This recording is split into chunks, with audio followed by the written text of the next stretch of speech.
وزیر اعظم 4 لوگ گن کے 4 لوگ کھڑے ہیں اور وزیر اعظم ان کو کھڑے ہو کر کرونا ٹائیگرز ہیں یا وہ کیا چیز ہے ان کو وہ بھاشن دے رہے ہیں، اور وہاں معیشت کو جو یہ ڈبو آئے ہیں اور معیشت کا جو انہوں نے بیڑا غرق کر دیا ہے، کم از کم جا کے اس کے جنازے کو کندھا دینے کے لیے تو جاؤ۔ آج یہ بتاؤ کہ کتنے دن ہو گئے بحث کو، کتنے دن وزیر اعظم وہاں گئے ہیں، ممبر کھڑے ہوتے ہیں بولتے ہیں، کوئی نوٹ کرنے والا نہیں ہوتا کہ کیا بول رہے ہیں۔ کیا ہم اتنا لاوارث ملک ہیں؟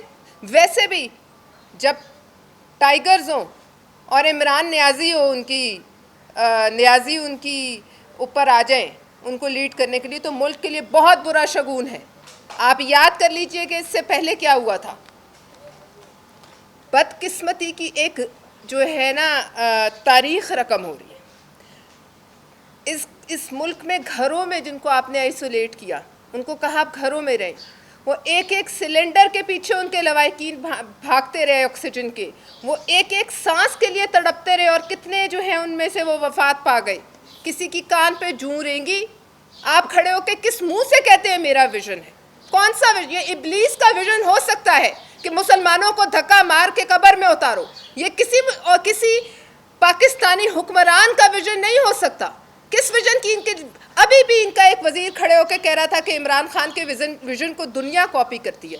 میں پوچھتی ہوں، نیو یارک کا میئر آپ کا ویژن کاپی کرتا ہے، بھارت اور سعودی عربیہ آپ کا ویژن کاپی نہیں کرتے، کاپی کرتے ہیں۔ اگر کوئی امپریس نہیں ہوتا تو آپ کے اپنے وزرائے اعلیٰ نہیں ہوتے، وہ آپ کی بات نہیں سنتے۔ آپ کا ویژن یہی ہے کہ لوگوں کو قبر تک پہنچاؤ۔ صرف ایک بات جس پر اس وزیر اعظم نے یو ٹرن نہیں لیا اور پکا ڈٹا رہا کہ میں ان کو رلاؤں گا عوام کے لیے، اور دوسری بات کہ سکون قبر میں ہے۔ آج اس نے 21-22 کروڑ عوام کو لا کے قبروں کے دہانے کھڑا کر دیے۔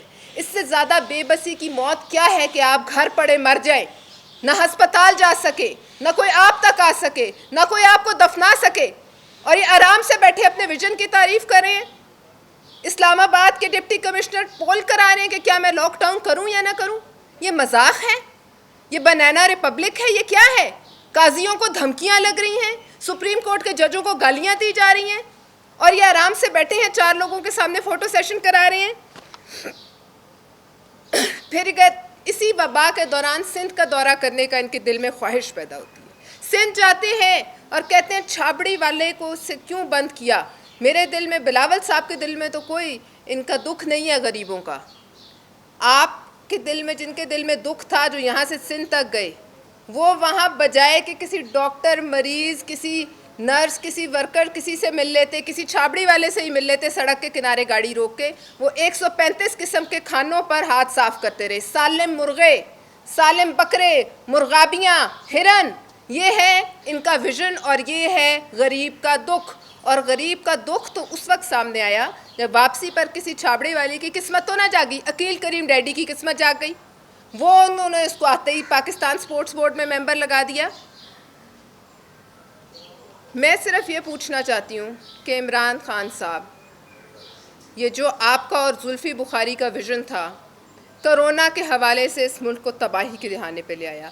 معیشت کے حوالے سے آج ہماری 1% گروتھ IMF نے کہی ہے کہ ہے۔ آپ کے وزراء، آپ کے مشیر اپنے اثاثے دکھانے سے قاصر ہیں۔ کون ہیں یہ لوگ جو عدلیہ کے خلاف سازشیں کرتے رہتے ہیں؟ کون ہیں لوگ جو باہر کے ملکوں سے آئے ہیں؟ آپ کے اپنے بیٹھے ہوئے وزراء ان کو پہچاننے سے قاصر ہیں۔ اور جب یہ سب ہو رہا ہے، آپ کے وزراء آپس میں گتھم گتھا ہیں، ایک دوسرے کے گالم گلوچ کریں کابینہ کی میٹنگز میں آ کر۔ اس وقت جب 2 لاکھ لوگ بیمار ہیں، جب سانس کو لوگ ترس رہے ہیں، اس وقت جب 4000 کے قریب لاشیں گر چکی ہیں، اس وقت جب باقی بیٹھے ہوئے آپ اور ہم جیسے لوگ اپنی باریوں کا انتظار کر رہے ہیں، ہمیں یہ بتائیے کہ یہ جو لوگ مر گئے ہیں ان کا خون کس کے ذمہ ہے؟ یہ کس پہ FIR کٹائیں؟ ہونا تو یہ چاہیے کہ یہ FIR لواحقین جا کر قتل عمد کے زمرے میں زلفی بخاری اور عمران خان پر کٹائیں۔ انصاف کا تقاضا تو یہی ہے، اور ریاست مدینہ کا انصاف بھی یہی کہتا ہے کہ جس طریقے سے لوگوں کو بے دردی سے مارا جا رہا ہے، smart lockdown, selected lockdown, یہ لاک ڈاؤن اتنا ہی سمارٹ ہے جتنا یہ ملک کا پرائم منسٹر سمارٹ ہے اور اس کی کابینہ سمارٹ ہے، جو جہالت کے اڈے ہیں، جہاں سے آپ روز اس ماحول میں بھی جہالت کی ندیاں بہتی ہیں ان کے منہ سے. میں صرف یہ کہوں گی کہ عمران خان صاحب آپ عمران خان بنیں, آپ کنٹینر پر ہی کھڑے رہے, آپ لاشوں کے مینار پر نہ کھڑے ہوں, آپ چنگیز خان بننے کی کوشش نہ کریں. یہ یاد رکھیں کہ آپ جن کو اتنی بھیڑ بکریاں سمجھتے ہیں, جہاں سندھ میں جا کے آپ کہتے تھے یہ تو بھیڑ بکریاں ہیں, غلام ہیں, سندھ کا کیا قصور ہے آج کے ساری وفاقی حکومت کی تمام تر ریسورسز اور فورسز سندھ کے خلاف جو ہے محاذر آئے, اس لیے کہ سندھ نے آپ کی باتیں سن کر ووٹ نہیں دیا. آپ نے جو منہ میں آیا ان کو کہا, وہ آپ سے امپریس نہیں ہوئے, آپ کے ویژن سے امپریس نہیں ہوئے. سندھ کا صرف اتنا قصور ہے. میں آخر میں یہ کہوں گی کہ وفاق پاکستان کو نقصان پہنچانے کی ایک گھنونی سازش اس وقت ہو رہی ہے. اس سازش میں یہ حکومت شامل ہے. وفاق پاکستان کی ذمہ داری ذوالفقار علی بھٹو صاحب نے آئین پاکستان دے کر دی تھی. اور میں آپ کو یہ بھی کہوں گی کہ یہ جو وزراء اور مشیران کی فوج ہے جو ایک دوسرے کے دست و گریبان ہیں, یعنی کہ وزیر ایک دوسرے سے لڑ رہے ہیں, جو ممبران ہیں اٹھ کے وہ وزیروں سے لڑ رہے ہیں, اور باقی جو قوم بیمار ہے یا سانسوں کو ترس رہی ہے وہ کس کی طرف دیکھے. ذرا آپ آپس میں لڑنے سے فرصت ہو تو اس طرف بھی دیکھ لیں کہ یہ کتنے لوگ مر گئے ہیں اور کتنے لوگ مرنے والے ہیں. یہ تمام لوگ کسی دن بھی آپ سنیں گے یہ راتوں رات یہاں سے بھاگ جائیں گے.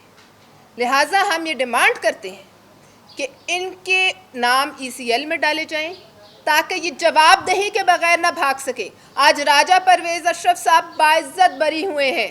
کہاں ہیں وہ لوگ جو ان کو راجہ رینٹل کہتے تھے؟ کیوں تالے لگے ہیں ابھی ان کے منہوں کو؟ کیوں تالے لگے ہیں عمران خان کے منہ کو اور حکومت کے منہ کو؟ آپ کا ایک بندہ بھی کوئی کارروائی بھگتنے سے جو ہے وہ قاصر ہے؟ کوئی ایک بھی ہے جو جانا چاہتا ہے؟ مگر آپ کا یہ چورن جو آپ روز بیچ رہے ہیں نا, یہ اسی دن ختم ہوگا جب عوام پرائم منسٹر ہاؤس کے گیٹ پھلانگے گی. اور یہ میں زیادہ دور نہیں دیکھ رہی, عوام بھی پھلانگے گی, وکیل بھی پھلانگیں گے, اور انشاءاللہ ہم سب سے آگے والی صف میں ہوں گے. بہت شکریہ. اب روبینہ خالد صاحب کا بات.